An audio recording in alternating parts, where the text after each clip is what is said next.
mais on peut dire d'ores et déjà que le changement climatique sera un amplificateur de crise. À partir de là, comment répondre? Eh bien, la réponse est très difficile à élaborer. Où est la difficulté? Je vois 3 points essentiels. D'abord, le problème est fondamentalement territorialisé. Même s'il a une dimension mondiale, il se traite vraiment fondamentalement à l'échelle territoriale, pour des raisons évidentes d'autorité publique, de maîtrise des flux, de gestion des frontières et, je dirais, de pilotage du corps social, d'une certaine façon, qui est d'une façon toujours présente. Un point très frappant que les diplomates ont pu connaître, la politique des visas pratiquement dans tous les pays, en tout cas dans l'Union européenne, est passée en quelques années des ministères des Affaires étrangères au ministère de l'Intérieur. Ça dit très bien les choses. Les consulats, maintenant, et depuis déjà pas mal de temps, maintenant de plus en plus, travaillent avec les ministères de l'Intérieur. C'était le cas auparavant par une logique de consultation. Maintenant, c'est quasiment en commande directe, ou en tout cas en cogestion. Ça s'est passé en quelques années. Et vous le vérifiez aussi à Bruxelles, le Conseil des ministres de l'Intérieur fait la politique. Et non plus, sur ce point, avec les conseils des ministres des Affaires étrangères. Le basculement est tout à fait révélateur. Il est territorialisé, le problème. La réponse est territoriale. Deuxièmement, la réponse a une dimension passionnelle. On le voit bien, liée à l'identité, liée à une réaction des sociétés vis-à-vis des mouvements et des conséquences de la mondialisation, avec une dimension politique, c'est évident.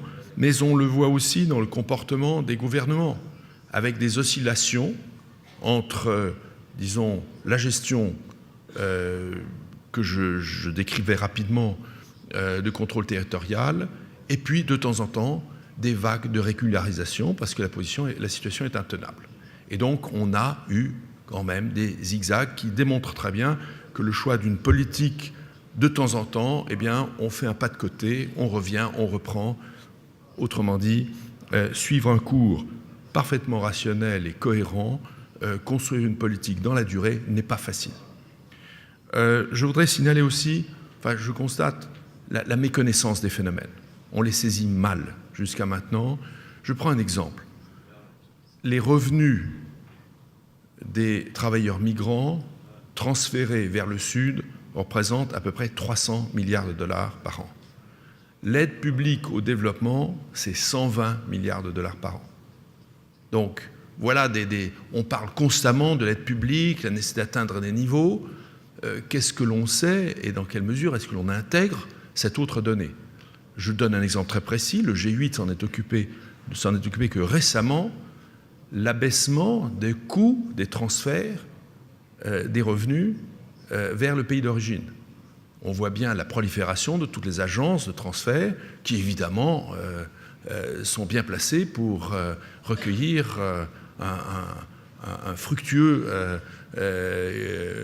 une fructueuse rémunération pour le service assuré. Il a fallu que le G8, enfin, se dise il y a là de l'ordre à mettre pour réduire la ponction sur les transferts des revenus où la liberté avait des conséquences pénalisantes. Alors, quelles conséquences? On arrive à une vraie réflexion sur le développement. Comment aborder le développement aujourd'hui et la lier avec la migration? Je passe très vite. La notion de co-développement s'est installée.